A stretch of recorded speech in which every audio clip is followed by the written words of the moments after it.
ભુવાજી થોડા છે લાવ આપણે આજ તો થોડો ફોટો પછી બતાવડો પ્રો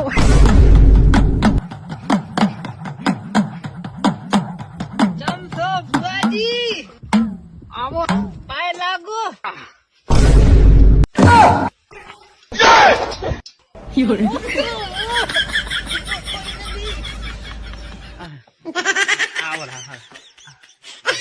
શું હતું?